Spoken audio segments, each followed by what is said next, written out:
Hey, what's going on, everyone? This is Greg with 𝐸xpert.com. We're going to talk today about the number one mistake that I see people make when they're teaching a new client who has never deadlifted before. Number one mistake that they make when they're teaching them the setup of a deadlift.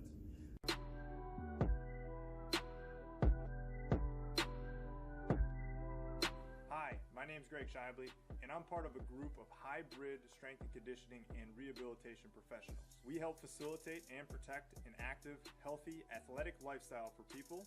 We fight against standard healthcare services and believe that the weak are fragile, the clumsy stumble, and the slow eat last. We are sports rehab experts.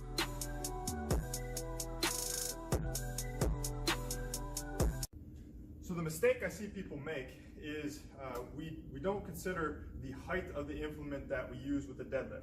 Now, when someone's first learning how to deadlift, obviously we have some reservations about putting too much weight onto the bar initially because they've never deadlifted before. But we know that giving them a target to shoot for is going to also help them learn the movement out as well too. So for whatever reason, I see people always seeming to start with a kettlebell on the ground when they teach the deadlift.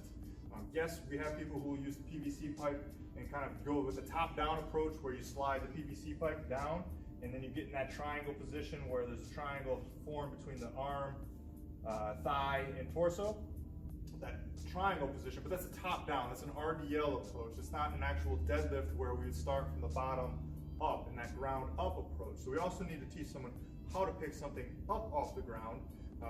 And that doesn't always necessarily carry over with someone who's never deadlifted before. So certainly you can still use that PVC pipe approach or put them back to the wall and they give a target where they have to push their butt back and tap the wall. That works well to give someone some reference, but when they're out in the open, sometimes you have to give them an implement to kind of shoot for. So where I see people going wrong is they'll always start with a kettlebell. And what you can see here with the three different implements that I have is the kettlebell is the lowest. So the requirements as far as your range of motion goes is actually the highest. So for someone to really get down this low and keep a nice flat back position requires a lot of mobility to get down to that depth. Where, again, most of your general population clients who have never deadlifted before probably don't necessarily have that type of mobility right from the start. So why are we taking them down to the lowest level implement as far as the height is concerned? And we should be starting them with something higher where it's a little bit easier to achieve a better position, because the number one priority in a deadlift is having a better back position. So what I want you to consider is using a dumbbell from the ground and how putting it up on edge increases the height. So now the person doesn't have to go down as far as what they do with a kettlebell, and now you can keep a much better back position. The dumbbell puts you in a right line with what would be similar to a hex bar as far as the height is concerned, and it's much easier to kind of get into that deadlift position, keep a nice flat back position without having to have so much mobility to get so low to the ground.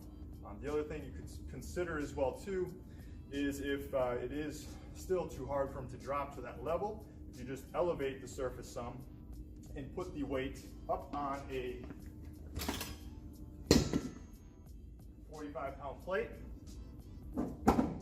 That now takes away some of the requirements as well too, so they just straddle the weight, and now again we don't have to drop down as low. So the number one thing you need to consider when teaching someone the deadlift who has never deadlifted before is the height of the implement and how high off the ground it is, to make the exercise and the learning experience easier for the client or the patient.